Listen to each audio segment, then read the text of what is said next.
some of the questions.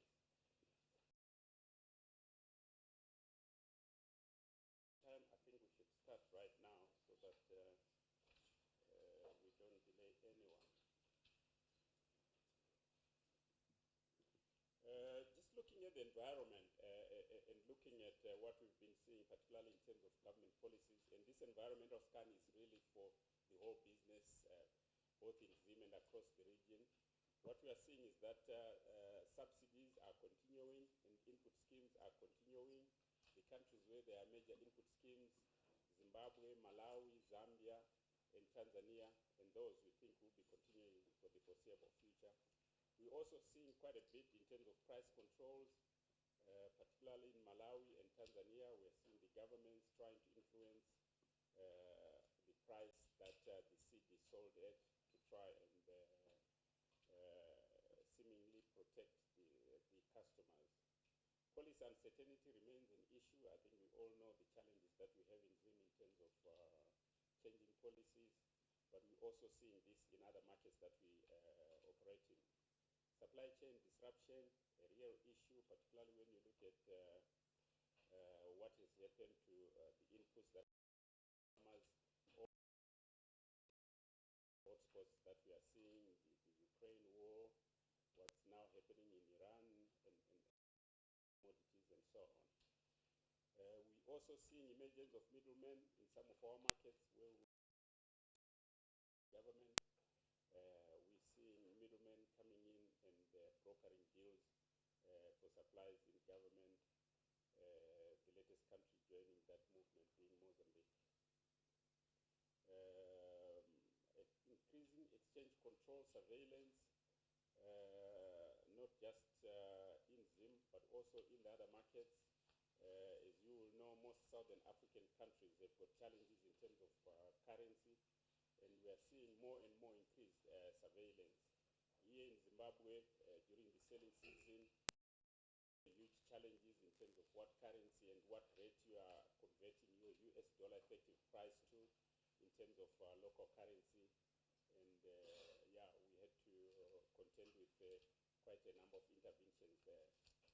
I think globally we all know what has been happening with the Trump 2 policies, the dismantling of US aid, and we know that quite a number of African countries depend on, are donor dependent. If you look at countries like Malawi and so on, without aid, it's a big, big challenge. On the climate side, climate change is having a very negative impact on agriculture. We are seeing crop yields being affected, particularly when you have incidences like El Nino, which we had last year. And even this year, where we had normal rainfall, the starting, or the normal time that it starts was actually quite different. We started having meaningful rains in January, and in fact we ended up having some excess rains in areas. But once the rainfall pattern changes, it also does affect the planting, because the farmers, when they see the rains coming late, they start deciding to change varieties, either where they were planning to plant long season varieties, they start looking at early maturing varieties, or start tilting to crops like sorghum and so on, which require less water. And of course, we know that droughts are affecting power generation. We know that even though we had some good rainfall this year, and some of the farmers' dams are fairly okay in terms of water volumes, the challenge then becomes power generation to support the irrigation.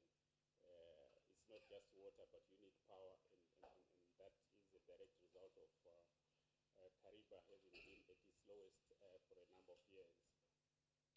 When you look at the markets, what are we seeing? Increasing informalization. Here in Zimbabwe, I think we know what has happened. The formal retail sector is fast losing ground. A lot of the trade is now happening in the small tuck shops and corner shops.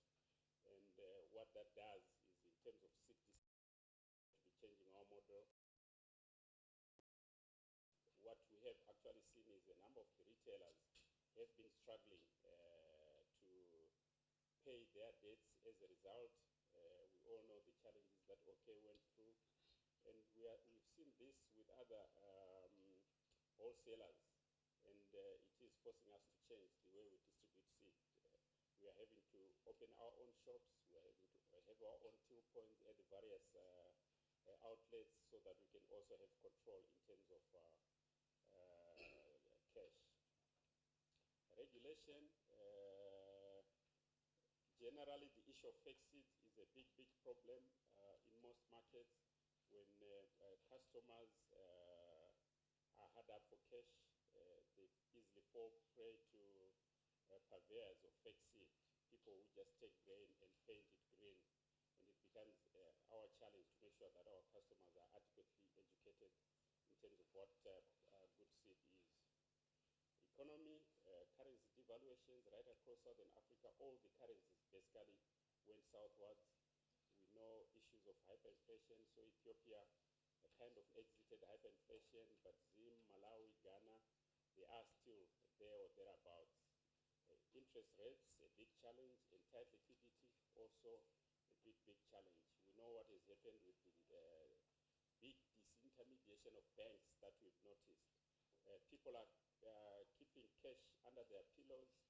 As a result, the banks don't have access to the cheap deposit money, then on lend to corporates, and that's creating some serious liquidity challenges in terms of when we go to the market to try and borrow. I think in a nutshell, that's the environment that we are facing as a business.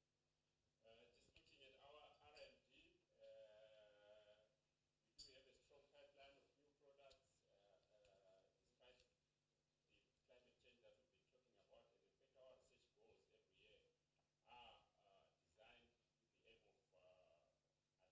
So you find that all the research programs are looking very much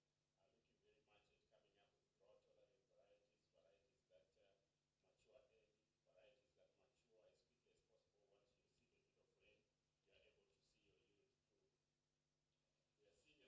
up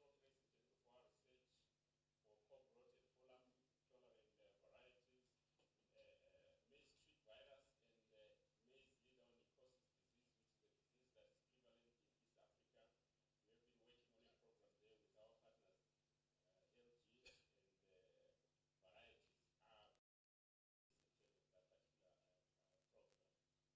The other thing that we are doing with our research and development is continuing to globalize it so that we can come up with varieties that do well in unique environments outside of Zimbabwe. You will recall that most of our research assets were based in Zimbabwe, but we are now strengthening regional research assets as well, because it's not all materials that are bred in Zimbabwe that do well in these other markets. So we are strengthening our assets in East Africa, in Kitale, in the Highlands, and we're also establishing a new research station at rice and yellow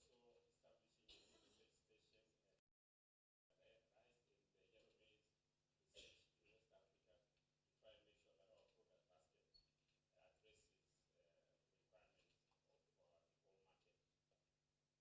the whole market. As usual, this year we did release quite a number of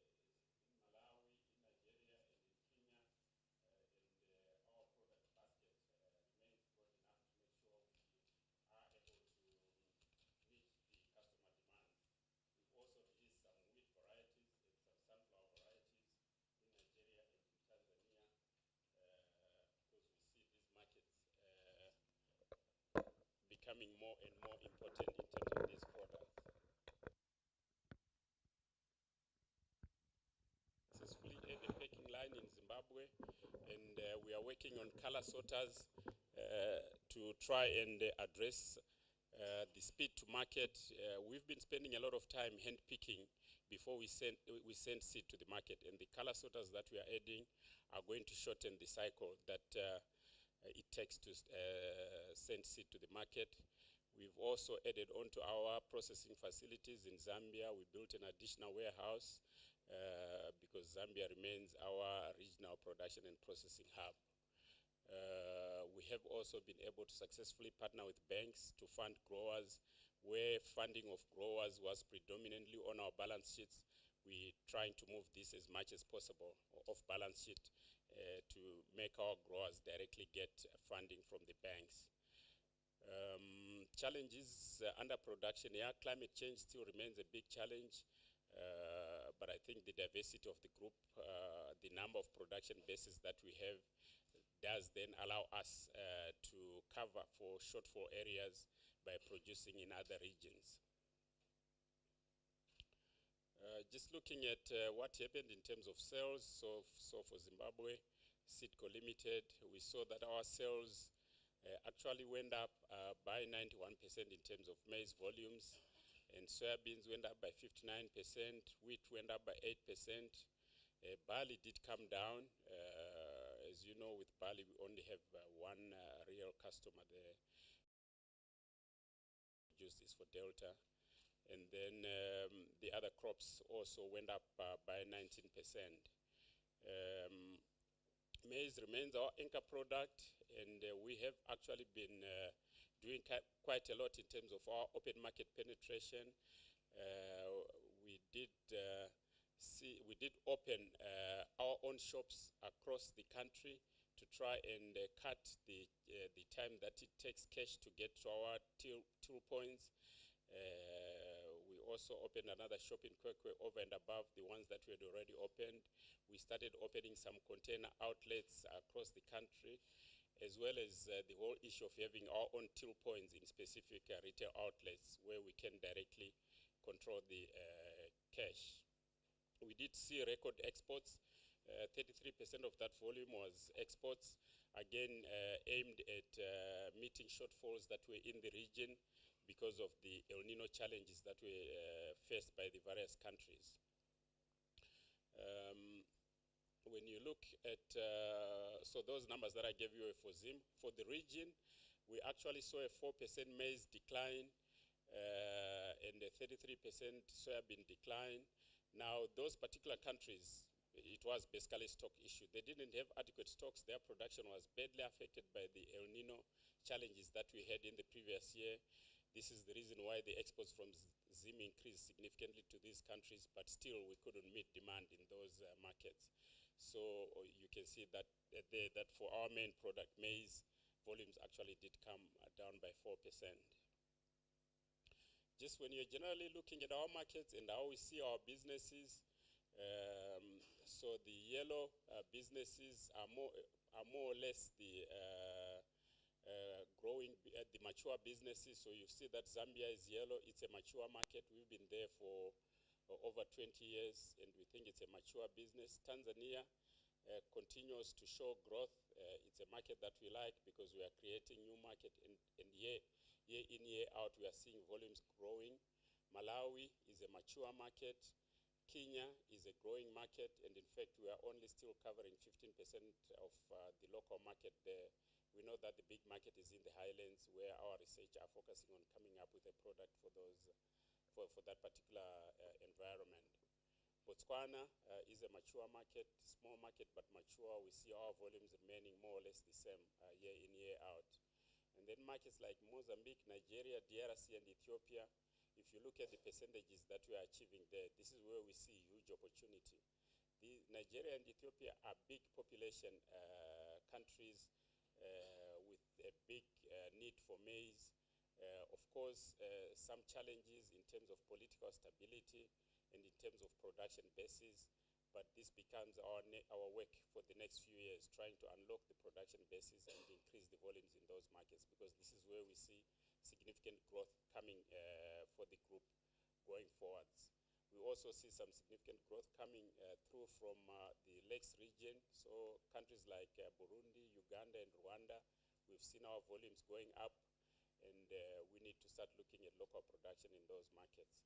Angola is another interesting market that we've been seeing growing slowly.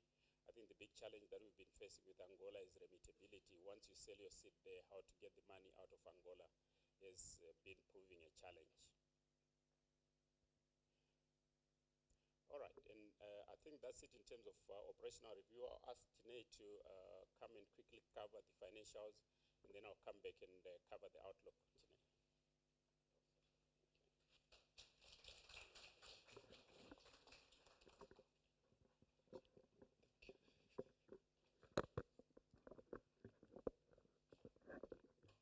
Good afternoon, ladies and gentlemen. So I'll give you an update of the financial performance, starting with Citgo Zimbabwe, and then we'll also give you an overview of the regional business, which is the main business in the region, Citgo International. Here is just some disclaimers around the distortions in our comparative numbers as we move to USD reporting for the first time this year. So an overview of the income statement, in line with the volume growth that Morgan alluded to, 52% volume growth, that also translated into revenue growing to 71 million. I would like to highlight that the main contributors of that revenue growth is maize at 68%, as well as wheat 15%.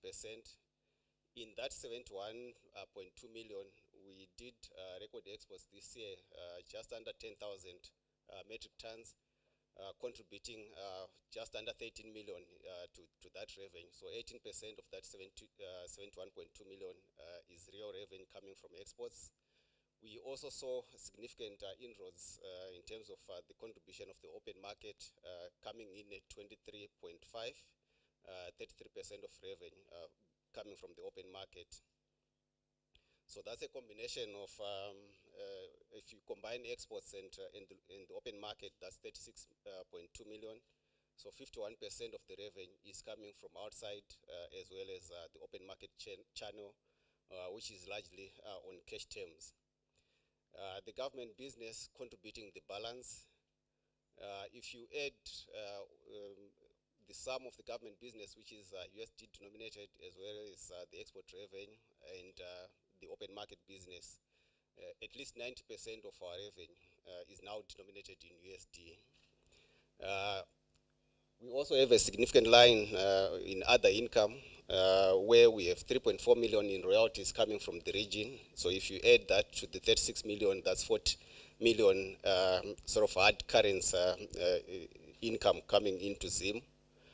Zim also received about 340,000 in dividend income from the regional operations, and we do have 2.7 million in exchange gains.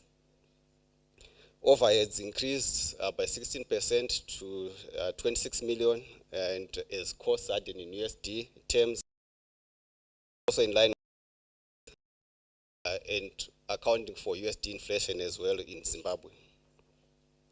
The associates, which comprise of Citgo International, Prime Citgo Zimbabwe, Qton, contributed 3.7 million to the income of the Zimbabwean business, which is almost a treble compared to prior year.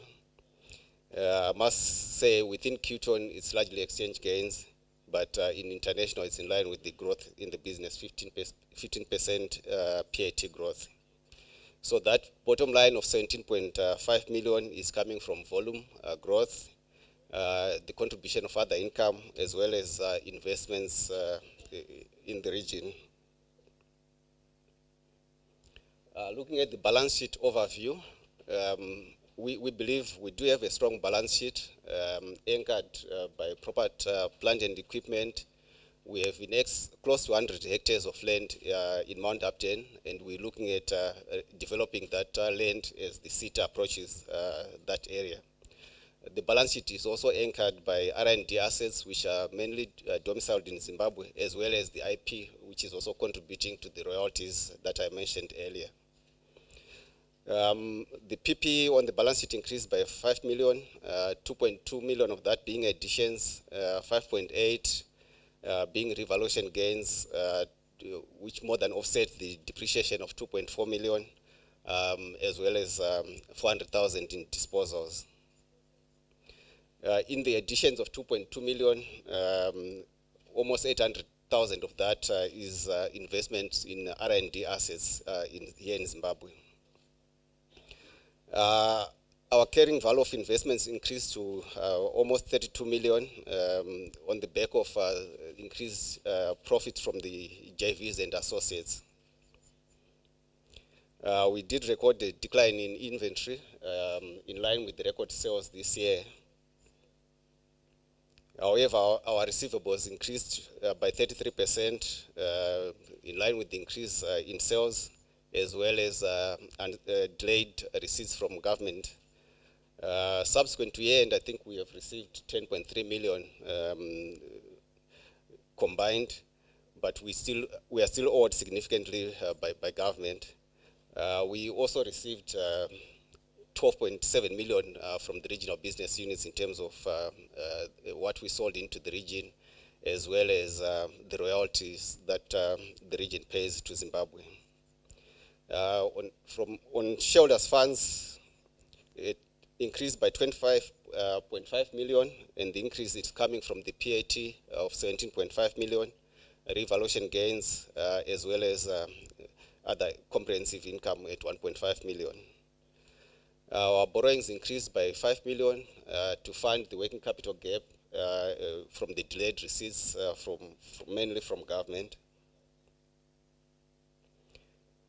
Moving on to the cash flow, 1.1 million negative operating cash flow generation, and this is mainly attributable to the working capital changes. If you see the big number there of minus 20.1 million in working capital, that's the reason that is giving us a net position of 1.1 million in negative from an operating cash flow perspective, and this is associated with the delayed receipts from government.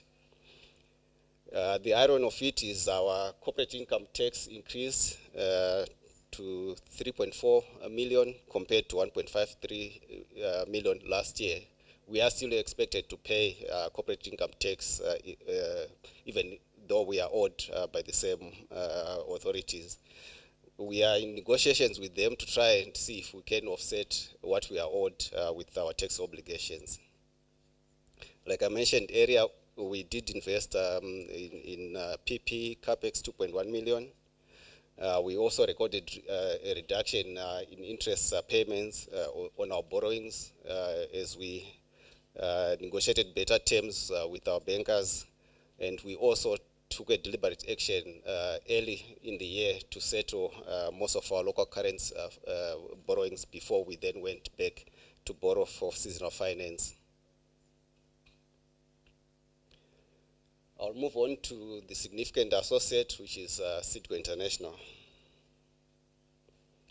Looking at the income statement, despite the reduction in volume of about 9% that Morgan talked about, our revenue went up 15% to 124.3 million, and this speaks to the resilience of the brand, the product mix that we had weighing heavily towards high margin products.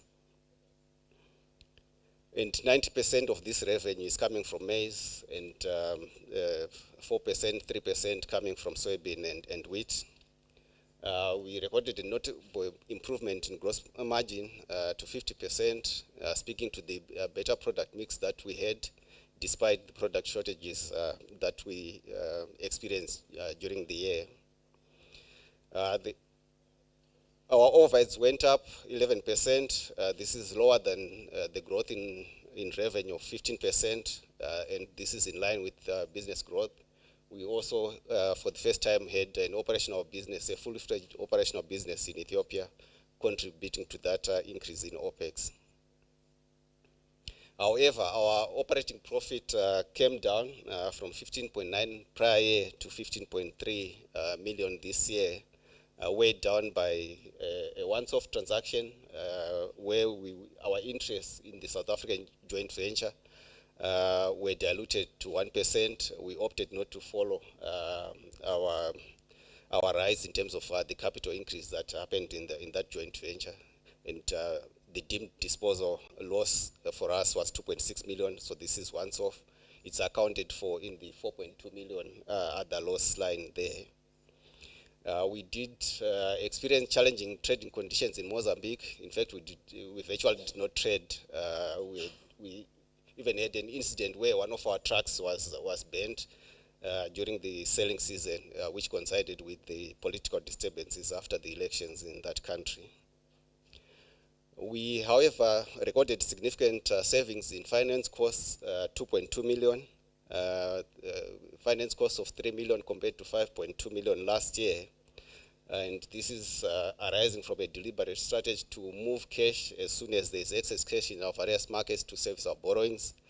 Where there are challenges to move cash and we have cash, we have also taken a deliberate strategy to pay off all local currency facilities, and we did succeed in doing that in Zambia and Malawi, resulting in that savings in net finance cost of 2.2 million. So overall, the bottom line is 15% growth compared to prior year, closing at 5.7 million this year. Here, I thought I would just share with you the evolution of the business in the region. From a top-line perspective, in 2018, we did a revenue of 64 million, and we are now talking of 124 million, and that's a 9% compounded annual growth rate, if you look at it. From a core EBITDA perspective, we did peak at 19% in FY21 and experience a dip in the following year at 14%, but we are now seeing a positive trajectory, and we are now at 18%, and our target is to achieve a minimum EBITDA margin of 20%. On the bottom line, we would be aiming to achieve a PAT margin of at least 7%. Looking at the cash flow, so we did invest 11.8 million more this year in terms of our cash outflows compared to 7.3 million prior year. And this is because of strategic reasons as well as the growth that we're experiencing in the region. From an operating cash flow perspective, we experienced a reduction from 23.7 million prior year to 11.4 million this year.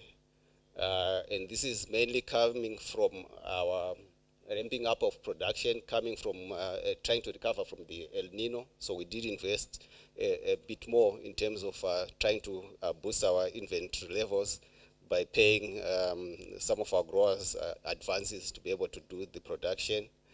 We also did import significantly seed out of Zim, and that also explains that working capital movement. But we also paid more in taxes, 6.7 million compared to 3.4 million. Speaking of the increased profitability in higher tax jurisdictions like your Tanzania, for example, as well as Malawi this year.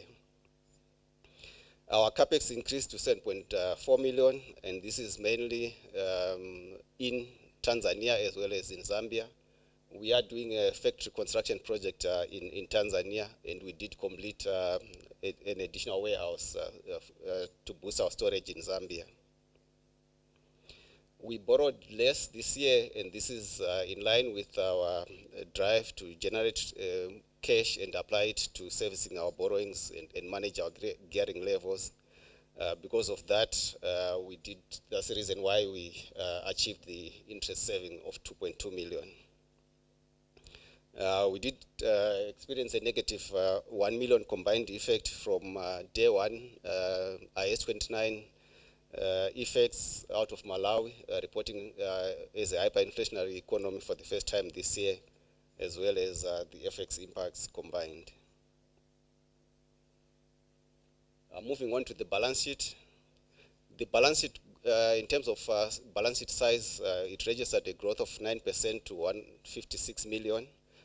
Compared to 143 million prior year, with shareholder funds growing by 17% to 93.8 million this year. From a liquidity and solvency perspective, we are seeing significant improvements when you look at it from a current ratio perspective, the quick ratio, and even our gearing levels improving from a net debt to equity perspective, improving from 18% last year to 16% this year. Main contributors of this growth in the balance sheet is your 7.4 million in capex projects in Zambia and Tanzania. We also did some revaluations across the group to try and account for the currency devaluations in these markets, and that contributed 7 million to the balance sheet. Our inventory increased by 1 million, mainly from early deliveries of seed this year. And our receivables increased by 5 million to 50 million, mainly because of the grower advances, the investment in working capital that I spoke earlier about. And subsequent to year end, we have collected about 10.3 million. Our shareholders' funds increased by 13.7 million from the profitability of 5.7 million, as well as revaluation gains of 6.2 million. Borrowings and leases combined witnessed a reduction of 4.8 million to 32.3 million on the back of the strategy to manage our gearing levels and utilize our cash more efficiently.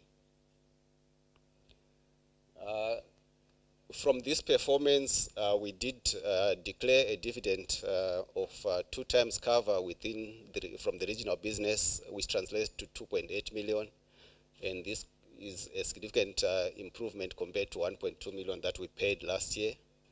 We are also paying or ending the dividend drought in Zimbabwe and paying out a dividend of 2.3 million this year. And we will be watching liquidity should we manage to collect earlier than we anticipate from government. We may consider a special dividend. All in all, it's a total dividend of 5.1 million compared to 1.2 million last year. On this note, I would like to call Morgan back to give you the outlook. Thanks, Tinei.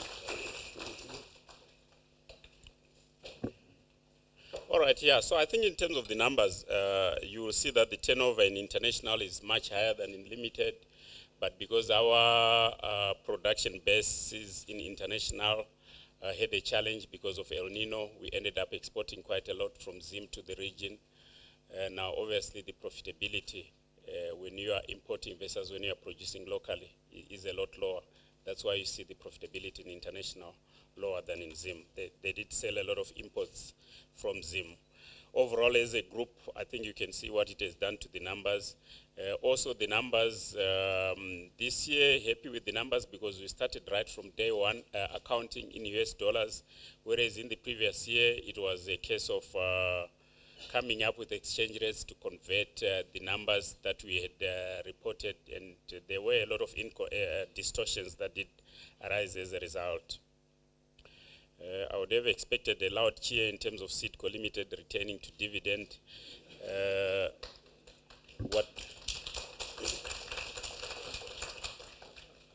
We obviously are quite keen to see that dividend cover going up as quickly as possible, but we are also mindful of the liquidity issues in Zimbabwe, and we're trying to be careful to not overcommit ourselves in terms of the payout. As Tinei did mention, we're still owed quite a bit by the government. Yes, there have been payments post-year end, but not significant enough. And as we unwind those debtors, we would like to be seeing that dividend rate going up as quickly as possible. Just in terms of the outlook, so again, yeah, I mean, we are a food security counter, and we expect to remain very relevant in all the markets that we are in. We know that food security is important to all the African governments. This financial year, this coming financial year, we'll have very improved stock availability. Last year, we had about 43,000 metric tons. This year, we're expecting to get about between 53 and 55,000 metric tons that should be available for sale. You will see that the volumes that we sold in our regional businesses generally went down because those businesses ran out of stocks during the peak selling season. This coming year, we expect stocks to be a lot better. The activities that are happening in Tanzania and Ethiopia, we are expecting to upscale those. Those are profitable entities, and the demand is growing, and those are markets where we're growing market share not by taking market share from other companies, but by creating new market share through converting people who were using farm-saved seed to using improved seed varieties. We know that there are elections in Malawi and Tanzania very soon, and seed is always used as an important electioneering tool. So expect pent-up demand again in those markets. We're seeing some good growth in Angola, in DRC, and in the Lakes region. That's Uganda, Rwanda, Burundi, and that should add positively to the bottom line. We've also localized most of our borrowings to reduce FX risk, and that again should help the income statements. For those countries that still have shortages, we are again going to be exporting from Zim to address those challenges, and that should help the Zim numbers. And what we are doing in terms of hardening our sales through direct cash sales in our own shops, and also in most of the regional markets, we are gravitating away from giving credit and insisting on bank guarantees before we sign up people as distributors and so on. And we think this will help us in terms of reducing credit losses, but also bringing cash more quickly to our own tills. So yeah, I mean, going forwards, we think we should be able to keep growing the business. We should be able to keep growing the dividend. And let's hope next year when we stand in front of you, we'll have doubled the dividend that we've declared. Thank you very much.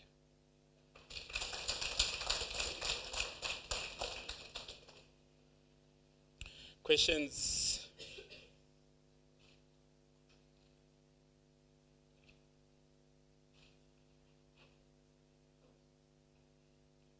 Yes, sir.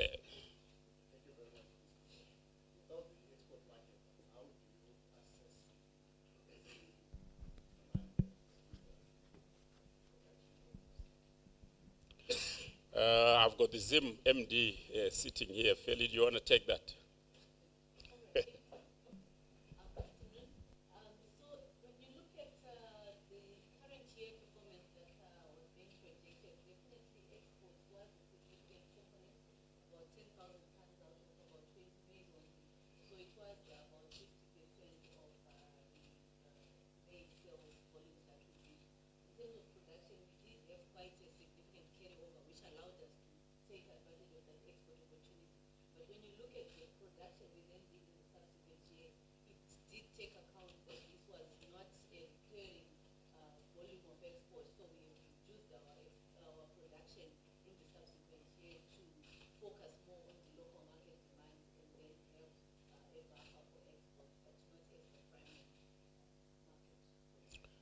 Yeah, but what you also see is that, so the margins on export are a lot lower because, I mean, you have to leave margin for the exporting countries to be able to make some money. So you find that where they are recording an average GP of around 57, 58% locally, on exports, the margins are a lot lower. I think you're making margins of around 20 and 25% for exports. So that does have an impact on the profits. While it does impact the volume significantly, the impact on the profits is limited because you have to leave margin for the businesses that are going to do the final sale to the customer.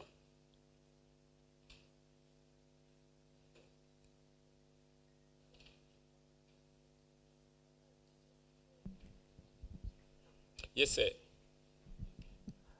Thank you for the presentation. My question is just a follow-up on that. With regards to margins, what are you forecasting as a business, considering the bumper harvest that we're expecting as a country? Do you think there'll be an ease in terms of cost pressures coming from the cost of the seed itself? Will it be lower this year, and will that positively affect margins in the Zim business? Well, so we are seeing cost pressures in our production model. So obviously, all growers now want to be paid everything in US dollars, and growers, like any businessman, they always want more money. The challenge for us as management is to try and balance our selling price versus what we are paying the growers. We obviously cannot, if there's an increase in the cost of production, we cannot absorb it ourselves. We have to at least pass on a portion of that. So we expect our margins to remain more or less where they were. Any increases, we have to share them with the market and defend the margins. Yes.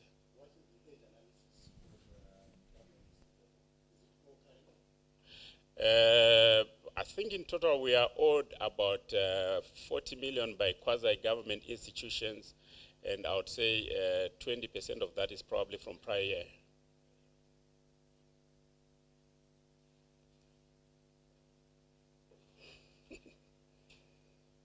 Yes, sir. Yes. Okay, ladies first. Just to follow up on the government debt, what has been the payment pattern like? Is there like a 1 month waiting period or a 2 month waiting period? So in some instances you get some cash flow every month, and then they can go for 2 or 3 months before anything does come through. So it's not very predictable. We have been engaging them, but yeah, it's very it's difficult to predict. What we can say is we are receiving money, but for me to tell you what you are going to receive this month, it's very difficult. But I think what normally tends to happen is just before they uplift orders for this year, that's when they make significant payments. So we're still hopeful that they will make a significant payment just before the start of the coming season. Yeah. What has been the impact of the export retention policy to the business, and what are the strategies that are being based, given that there is the further 5% added to the policy? I wouldn't say there has been a big impact on the business per se. I think everyone has been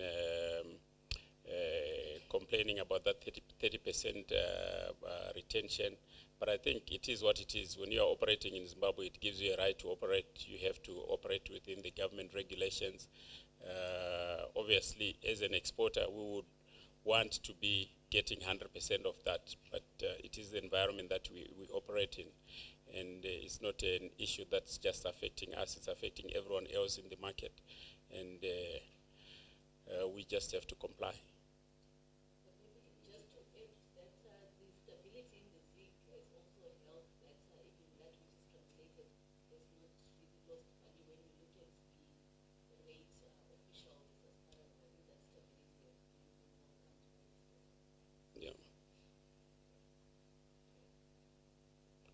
Yes, sir.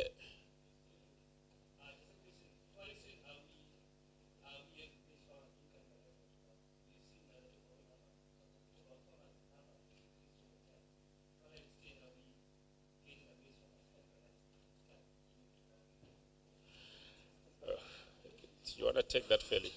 I would say there hasn't really been cannibalization of maize land by tobacco, because even when you look at the projection of this year, the national harvest is quite huge, which indicates that there's stability on maize, but maybe it's more maize versus other food crops like your soya bean. That's where we've seen some decline on the soya in favor of maize. But government policy generally in the pricing that they put on maize grain is actually supposed to be incentivizing farmers to produce maize. Yeah, I think the key thing is most of the maize that's produced by the communal farmers is for own consumption, with a little bit going to the markets. So once you stop producing maize, what do you eat? It becomes a big challenge. You can't stop eating and start smoking, you know.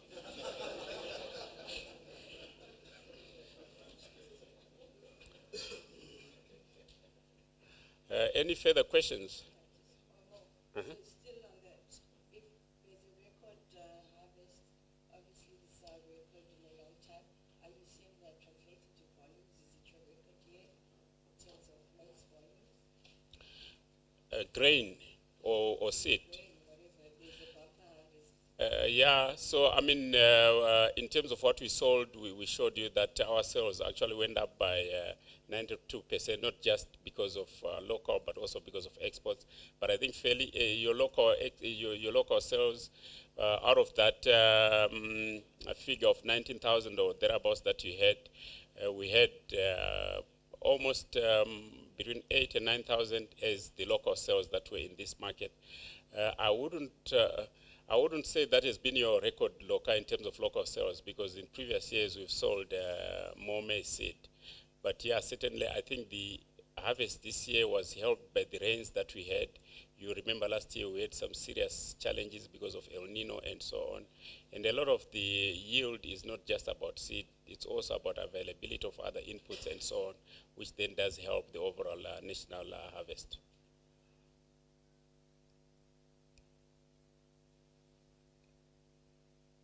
Yes, sir. Mm-hmm.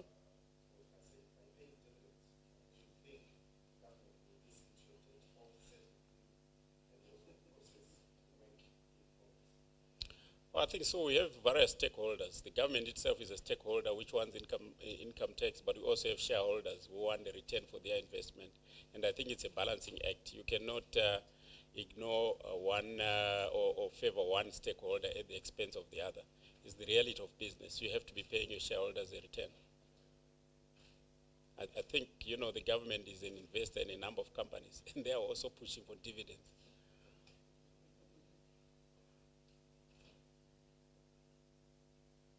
Yes, Thaddeus. Just follow up on the government debt, on the payment. Are you getting paid cash or are they paying using TPs? No, cash. Is it to the team if you're getting TPs? No, we're not getting TPs. Yeah.